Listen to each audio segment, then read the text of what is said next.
The towering headquarters of Wexford Enterprises gleamed under the morning sun, its glass windows catching the light like polished diamonds.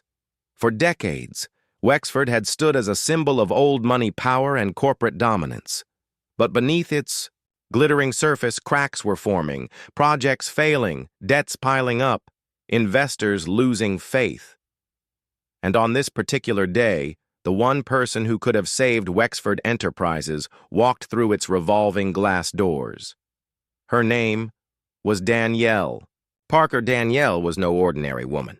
At just 36, she was the founder and CEO of Parker Innovations, a rising tech giant that had redefined artificial intelligence, renewable energy systems, and medical software solutions. Her company had closed billion-dollar deals across Asia and Europe, shaking industries that had once been dominated by older, mostly white, male-led corporations. But despite her global acclaim, Danielle never flaunted arrogance.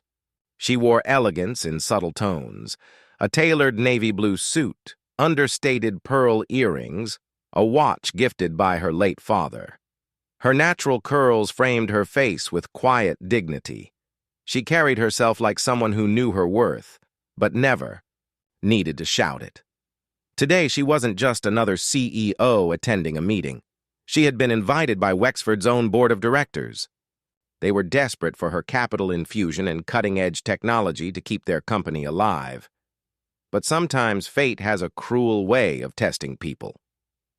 As Danielle crossed the marble floor of the Wexford lobby, she noticed the usual buzz. Men in tailored suits tapping their watches impatiently, assistants clutching folders, interns rushing with coffee trays. Her heels clicked rhythmically against the polished floor as she approached the long reception desk. Behind it sat a woman, with stiff blonde hair, heavy perfume, and the kind of superiority complex that seemed etched into every twitch of her lips. Her name tag read, Cynthia. Danielle offered a polite smile. "Good morning. My name is Danielle Parker. I have a meeting scheduled with Mr. Donovan and the Wexford board." Cynthia barely glanced at her, her eyes flicking instead to Danielle's skin, her hair, and then her clothes. She tilted her head back slightly, lips curling into a sneer. "Uh-huh," Cynthia said, her tone flat. "And who exactly are you with? Which company are you interning for?" Danielle's smile faltered slightly. "I'm not an intern. I'm the CEO of Parker Innovations. I believe Mr. Donovan's office should be expecting me." Cynthia chuckled, loud enough for two men standing nearby to glance over. "CEO? You? Listen, sweetheart, we don't let people wander in here pretending to be important. This lobby is for professionals, not—" She waved her hand vaguely, her eyes lingering on Danielle's skin tone. "Solicitors, assistants, or whatever you are." Danielle's eyes sharpened. "Excuse me?" Cynthia leaned forward, her voice dropping into a cold hiss. "You heard me. You don't belong here.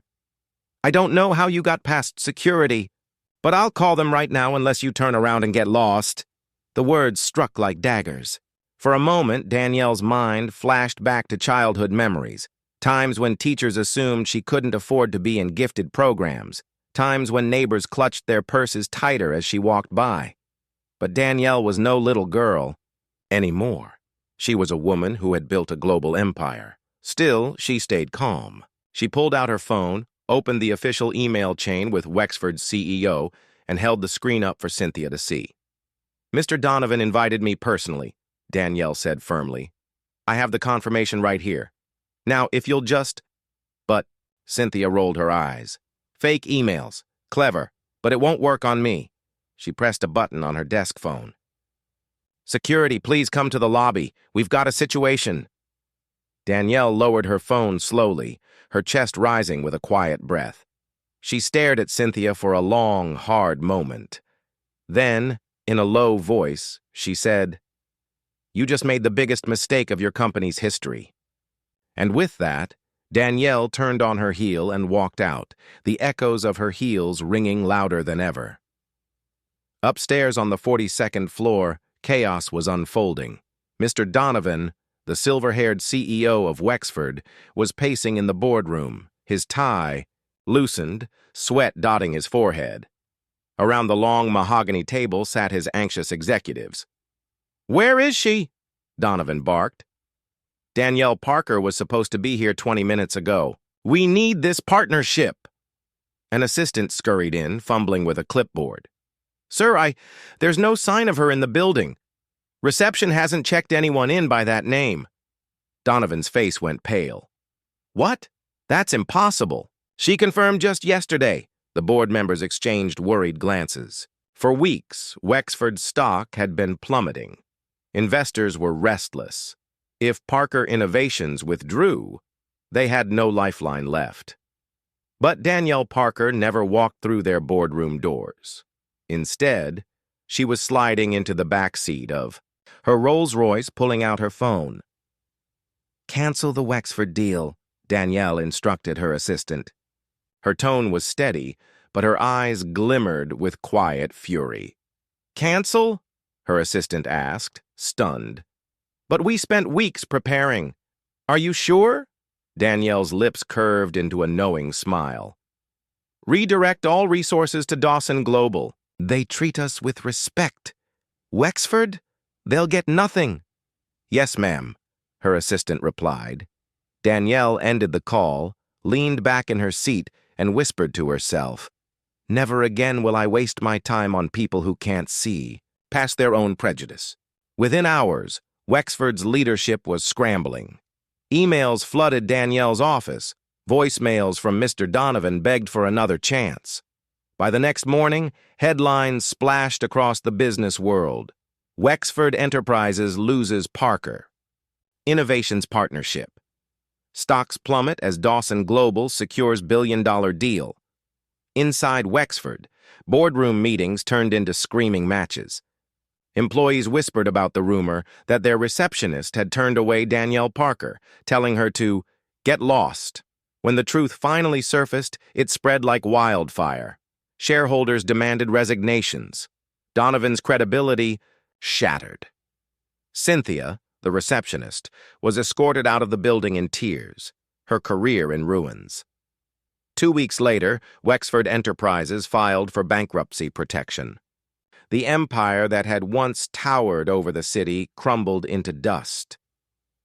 Months later, at an international business gala, Danielle Parker entered a grand ballroom shimmering with chandeliers.